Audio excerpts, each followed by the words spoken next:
Breaking the cycle to step forward. Authentic conversations from lived experience and a professional perspective in overcoming abuse with Chris Tuck and Beverley Ann. Hi, everyone, and welcome to Breaking the Cycle to Step Forward podcast with myself, Chris Tuck, and the lovely co-host, Beverley Ann. Welcome, everyone, and it is episode 61, and today we're talking about giving a voice to your younger self. Now, Bev, you brought this up as a topic of conversation. Where did you want to start with this? Right, so this is where there's much discussion about recovery, healing, overcoming trauma, and it can often seem the scariest thing or part in our recovery, but when we're able to do it and we can listen to ourselves, it's amazing the breakthroughs that we can have. And it's something that some people find, it's something that, well, quite a few people I know are scared of this part of the healing, but then once they're able to listen to themselves and listen to the voice of their younger self, it really gives them grounds to like really move forward. So for instance, I always say myself, and I know many others do, that when you're recovering, it's not about going back to each and every experience of trauma. However, it's about being where you are today, but allowing your younger self, what is it you wanted to share at that time that you were unable to share? Like, for instance, your emotions. It was really sad. It was horrible. I didn't feel comfortable. That kind of thing. And that can be done by speaking in therapy or even writing it down, writing a letter to yourself. So can I just recap for everybody? If they are feeling stuck around a certain situation or a certain feeling, that you give a voice to it. So it's almost like I would say to my 9-year-old Chris, who had experienced a certain thing, felt a certain way, but didn't have the words, the vocabulary, didn't have the emotional intelligence to actually name and verbalize and analyze whatever it is, that as an adult, I can now go back and give all of that a voice, describe it, explain it how I want, and almost sort of like break down the strength of feeling, break down the lack of acknowledgement, and to validate that experience so that I can move on from it. Yeah. And that sounds really simple. And I know there's going to be, there's going to be people listening thinking, I can't do that. I can't do that. What does that even mean? What does it look like? So let's give an example. And you started to give a great example there. So, if we go back to your 9-year-old self, at that time, you're surviving that moment. So your emotions get shut down. Any feelings, you're disassociating or you're fighting or you're running. So our emotions get trapped. And we want to be heard. Everybody wants to be heard. And you yourself were trying to speak to people, but they weren't listening. Whereas now you're able to, if you wanted to, and your choice would be to either speak it or write it. Some people might do it through poetry or through music. But to actually say, how did that feel? Your younger self, how did it feel not to be heard? When you're telling the truth, it's frustrating, it made you angry, all those kind of things. And by being able to write them down, that's when, as an adult yourself, you can say, I hear you. Yeah. I'm here. Yeah, because if I remember back to being 9, Bev, and I can just give this example, when I spoke up about the sexual abuse outside the family home with that bus driver, I did speak up. The adults did believe me. We did report it to the police. There was an investigation, but because I was a child, I believe that the adults felt it was in the best interest just to close it all down and not ever speak about it ever again. But the way that I internalized that was, even though they said I wasn't bad at the time, I internalized the fact that there was silence all around it and no one ever asked me if I was all right, etc., etc. I internalized that as if I did something bad. Yes, exactly that. So by being able to give that space and your younger self saying that, I felt that I did something bad. It was my fault. No one's asked me how I was. You know, by being able to acknowledge that, as scary as that is sometimes, and it is scary, I'm not going to say it's not. Once you've done that, then you're able to say, okay, I hear you. I acknowledge you. And To your younger self, to your yeah. younger self. And even, how are you feeling? Just Yeah. checking in. And this is the scary part sometimes, because sometimes what happens is well, not sometimes, what happens is you actually acknowledge those emotions and it can come out. Sometimes you don't feel it straight away. Sometimes I know I'm a reflector. So if I'm doing anything like that, that might not come out for a few days. Sometimes it might come out and you bawl your eyes out. But that's part of Yeah. the healing, part of the release, part of being acknowledged as a young child. This was horrible. I didn't like it. And I go back to like when I was 4 and the first time anything happened with my dad, and feeling it was really wrong, but hold on, this is my dad, and I'm told I need to respect my dad, and I love my dad. Do you know what I mean? And for me to actually even say that is uncomfortable as an adult because I don't love him. But at that time, I did love him and I looked up to him. But my intuition was telling me this is wrong, this is horrible, I don't like this, I want to go.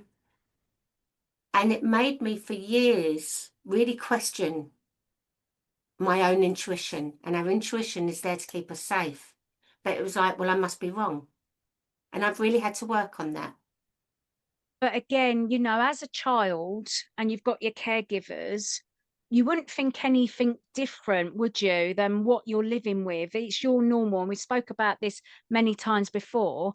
So when you've got these conflicting things going on, you do love your parent, then you obviously, some people don't like what those adults are doing to them, but some children physiologically don't have any control over how they respond in those crimes of sexual abuse, assault and rape.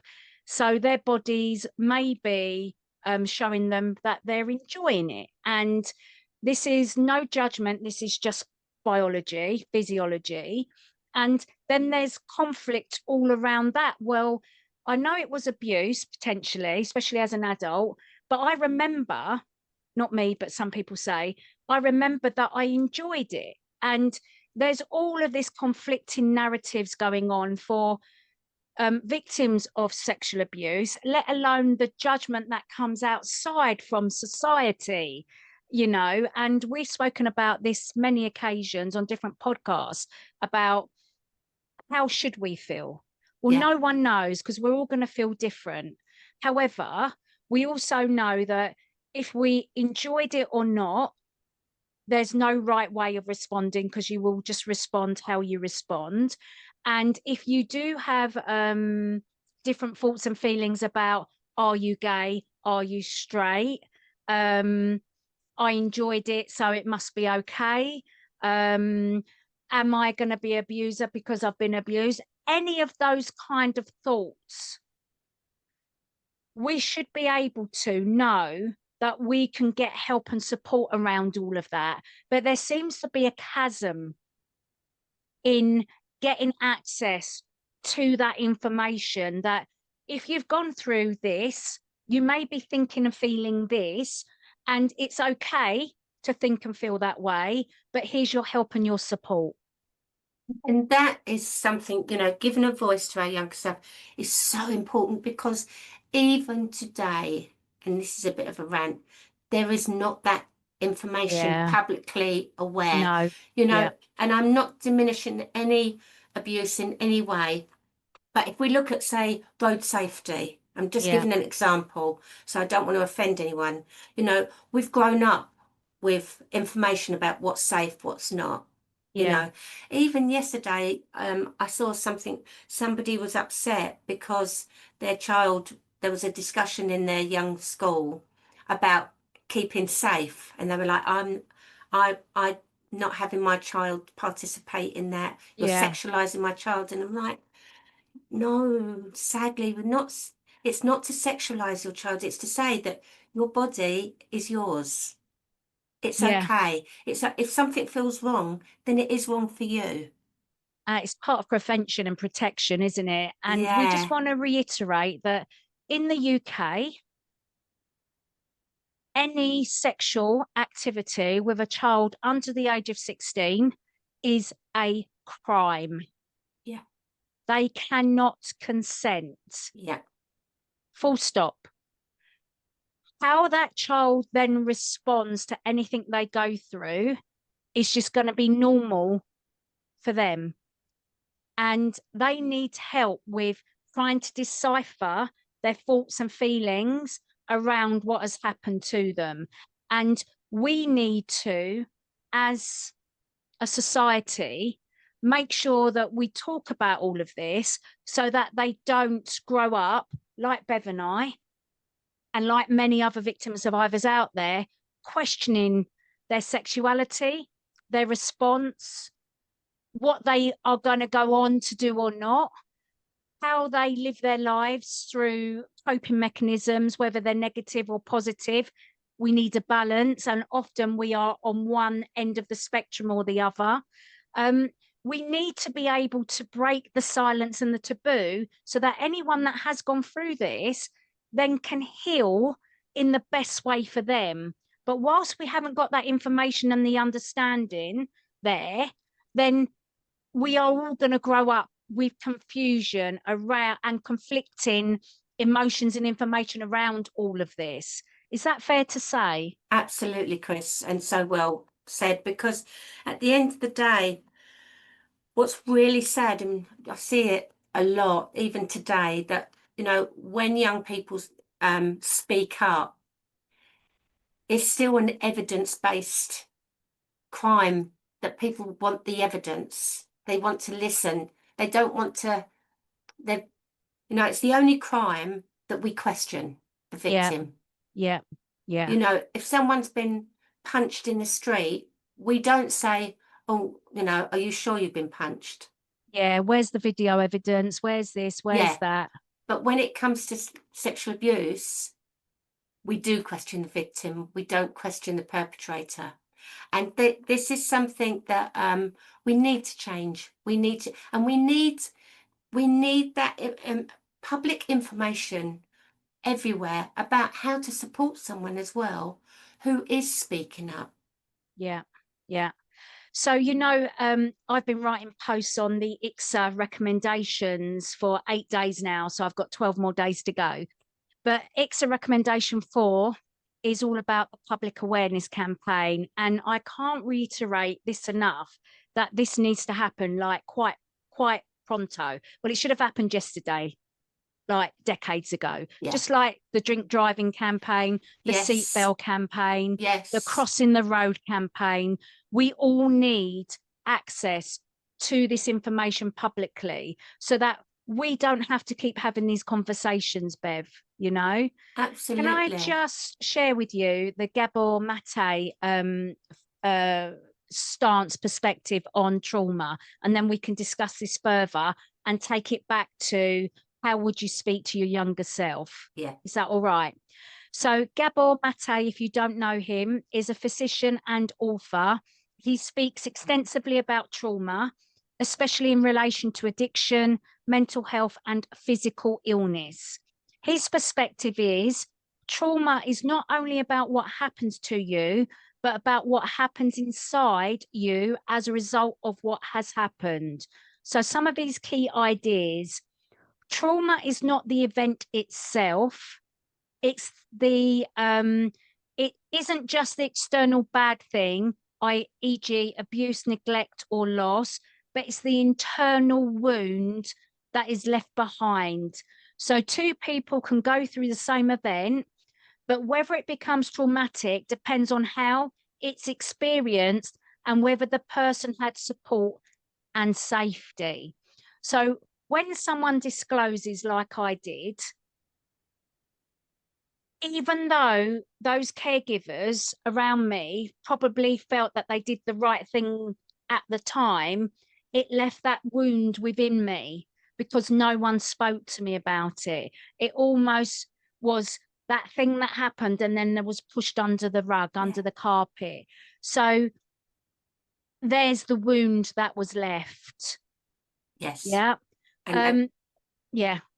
And that perfectly explains it about why it's important to listen and acknowledge your younger self, because that's still in your body. That doesn't leave. That doesn't, that younger self is a big part of you. I remember a young person saying to me, I can't wait to be an adult and leave my childhood behind. I felt that. I did that masking for 16 years for exactly that reason. Yeah. And I think that's a big reason, big part of why disclosures happen so much later, because I did the same as well. I'm an adult now. That's my childhood, that's gone, and you're trying to distance yourself, but you can't. You're the same people. Hold that thought. Trauma disconnects you from yourself. This is Gabor Mate. He often says trauma is disconnection from the self. In order to survive overwhelming experiences, people suppress emotions or disassociate and later lose touch with their authentic feelings, needs, and identity. And that comes back to everything that we've shared so far. Yes. Yeah. And isn't it ironic that it's our biggest fear, and I'm speaking on behalf of myself, and I know it's for a lot of people, it's our biggest fear to actually listen to our younger self, because it's like, what am I going to hear? Whereas actually, we're constantly suppressing it. It's always there. And that's where addiction comes from, because it's like, I don't want to hear it. I couldn't have written this any better.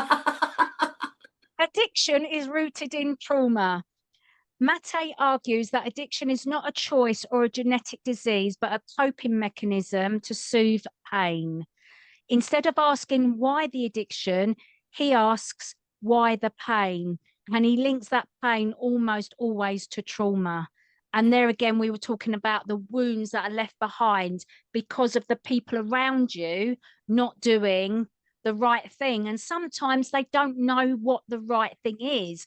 So the right thing in a certain period of time might have been the right thing then, but it wasn't the right thing for the person. Absolutely. And I get very frustrated.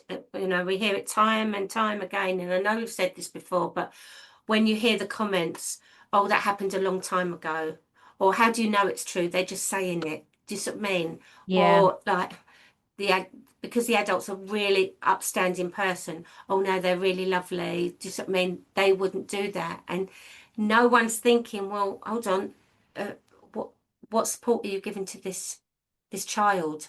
I just want to go back to one thing as well that you said earlier about that at 16, under the age of 16, it's a crime because they're not deemed old enough to give consent. There is still a grey area as well, because you can have someone who's 17 who's being groomed by a much older person, and we're not going to go into different semantics because we've covered that off as well, but that is huge, because 17 is only a year away from 16, even 19, 20. And if someone's a lot older or in a position of authority, yes, legally they can give consent, but that doesn't mean to say that they feel they're able to say their true feelings. You can be a vulnerable adult up to the age of 25, and you can be a vulnerable adult for life if you've got a disability which doesn't allow you to be able to stick up for yourself, protect yourself as an adult. So there are, as you said, all of these other nuances and semantics, but we are talking about most of this child sexual abuse happening from the age of 4 to 11. Yeah, that's what the stats show, especially in the home environment. So that is why I was driving home 16. Yes, absolutely. You cannot consent. And you rightly pointed out there are these other areas that we need to keep in mind. Now, Bev, I know this is your area of expertise. So Mate goes on to say, trauma can manifest as illness. In books like When the Body Says No or The Body Keeps the Score, he explains how unresolved emotional stress and trauma can contribute to chronic illness, autoimmune disorders, and other physical conditions. Yeah, and it's neurologically based.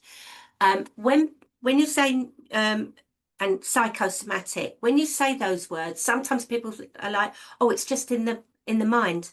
No, it's not. These are physical, real physical pains. Always has to be checked out medically just to make sure that there isn't some disease going on. However, there's so much research and it's continuing. And we also did that episode with Dr. Howard Schubiner, one of our podcasts. So anyone listening, go back and listen to that one as well. But that's where, in our brain, we have neurons. So for instance, our finger doesn't feel pain. It's the neurons in our brain telling us that that hurts because it's been cut. But if you cut the finger and you don't see it, you won't feel it. It's the neurons saying there's pain. So when we have these suppressed emotions that we're unable to verbalize and they become suppressed, there comes a time when the body is holding all of this, and it's actually the physical illness is part of suppression.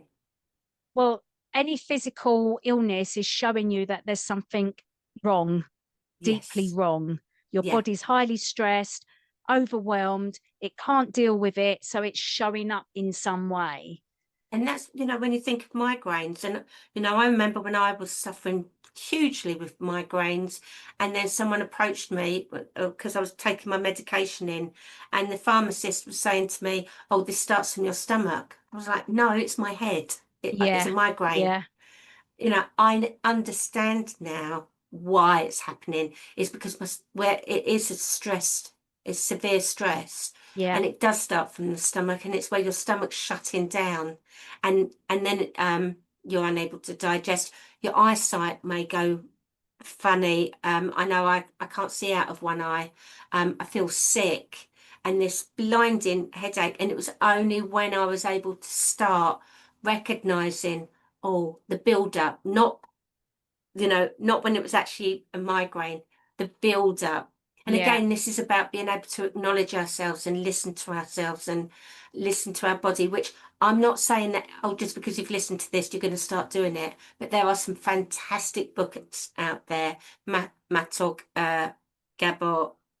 Mate. Sorry, got my words around the wrong way. And as you said, Dr. Bessel van der Kolk, The Body Holds the Score, or Dr. Howard Schubiner, Unlearn Your Pain. I could go on, the list is endless. There's so many, and we'll put some of the books in the writing underneath, but it's a very interesting read, and I would say it is good to read because you're informing yourself. When you inform yourself, it really gives you that, and we've said this before as well, knowledge, and knowledge is power in the best way. Helps you to understand. 100%. Now, he says, going back to our speaking to your younger self or acknowledging what's going on, healing comes through reconnection. So there's a reconnection with your adult to your younger self that we're talking about.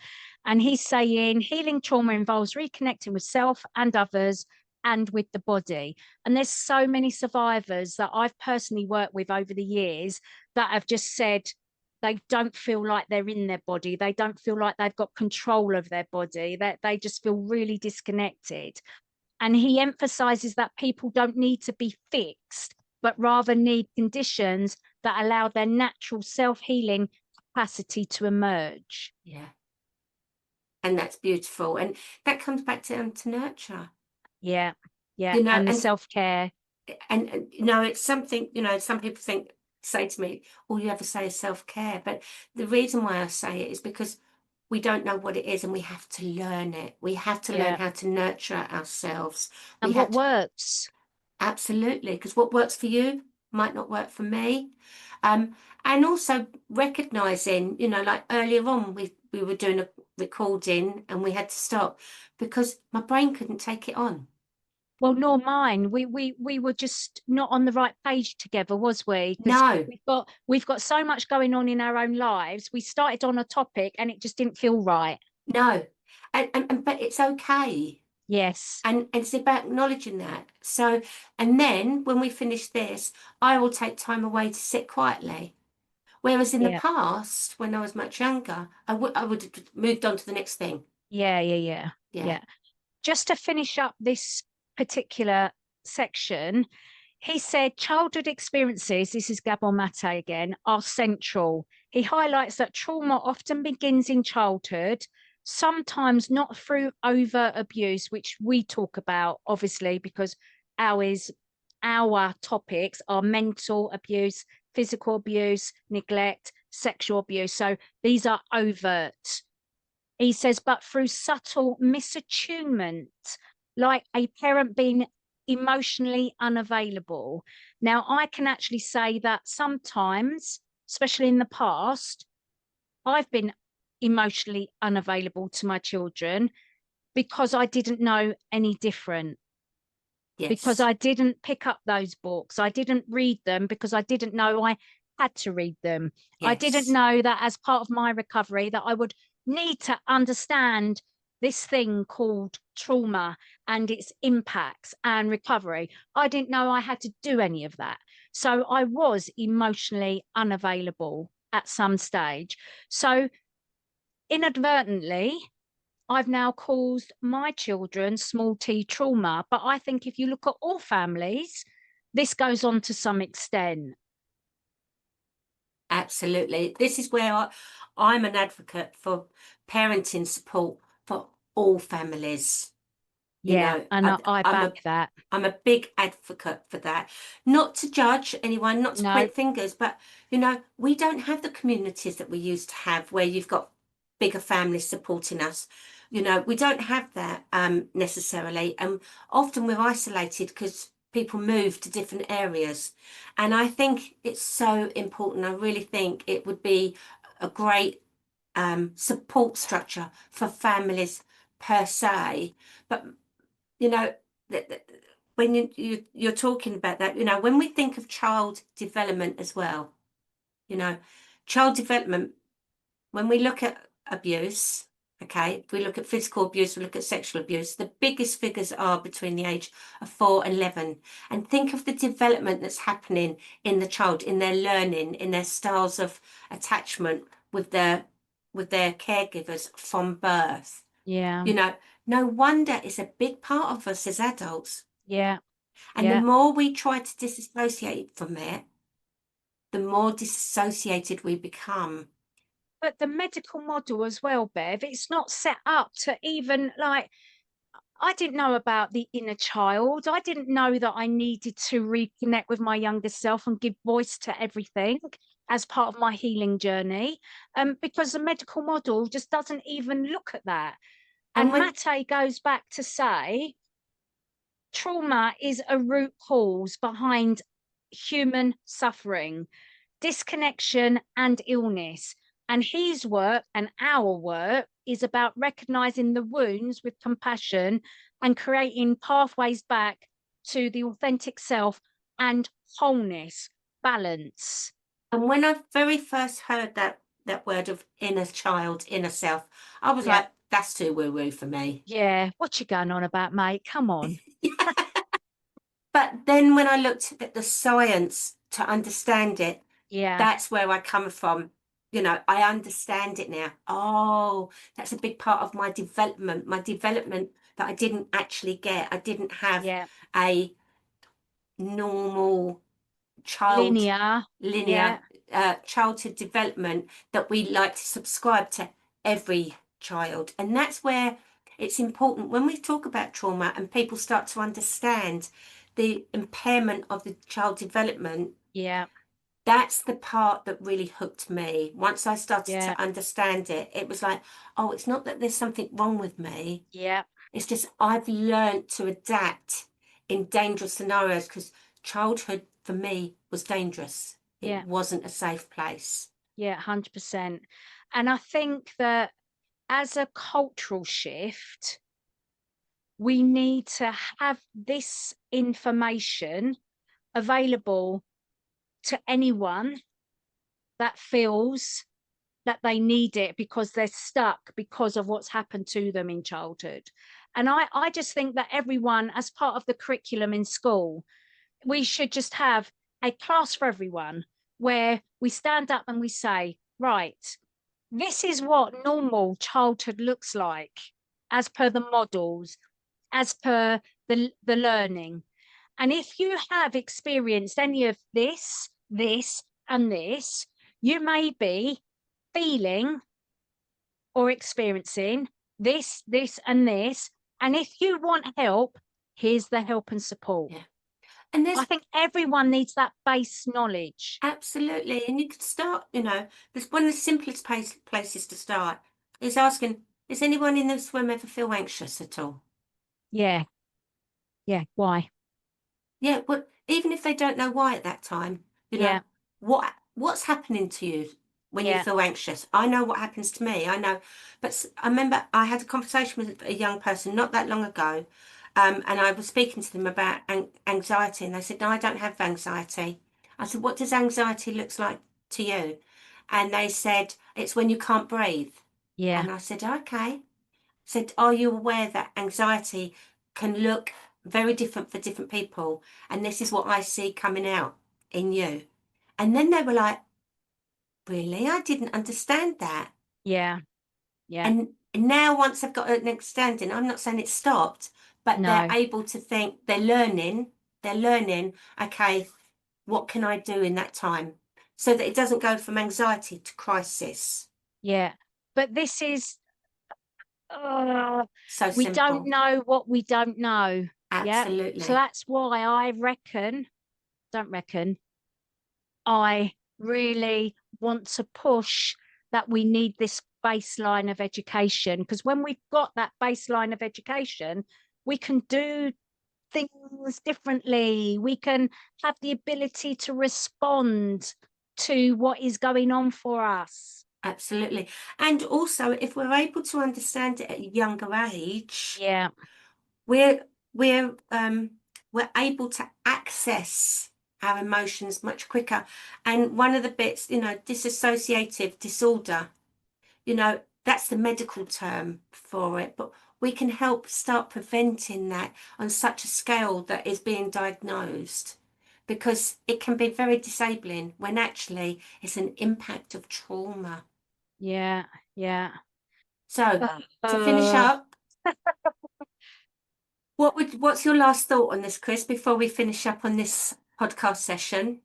I think really that speaking to your younger self is not a woo-woo idea. There is lots of research, as you've explained, behind it all, and it's part of the healing journey. And we just are trying to share our knowledge, expertise, insight to just explain this on a level that people will hopefully pick it up, it resonates with them, and they can go forth and get them their own help and support that will help them. Because just because something's worked for me, worked for you, it might not work for other people. But just having these conversations are breaking the taboo and the silence, and hopefully we can educate not only individuals but also practitioners and professionals and workplaces. That's it, really, she says. Well, I'm going to go on from there and say that sometimes, as scary as it is, some people are so scared to speak to people that they say, "You need to see someone." And straight away, actually, no, most people just want to be heard. Yeah. They don't want to be Yeah. fixed. They Yeah. just want a safe space to try and learn and get in touch with how they're feeling. And if you can be that listening ear, you don't have to be a professional to be a listener. Yeah. And as Gabor Mate said, you can't fix people. No. We've got to empower individuals to actually do what they need to do.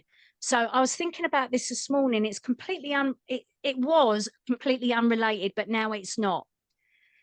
When say like someone's living in a country where there's not water system, and we just keep giving them the water, Yes. they are always dependent on us. Whereas if we give them the tools to Yes. dig the wells, to put the water in place for themselves, then they've got the toolkit and the skill set to never depend on other people again. So we're empowering them. And this is what Absolutely. we're trying to do through these podcasts. 100%, and well said. Great analogy. So if anyone's got any questions, please get in contact with us. Breaking the Cycle 2stepforward@gmail.com.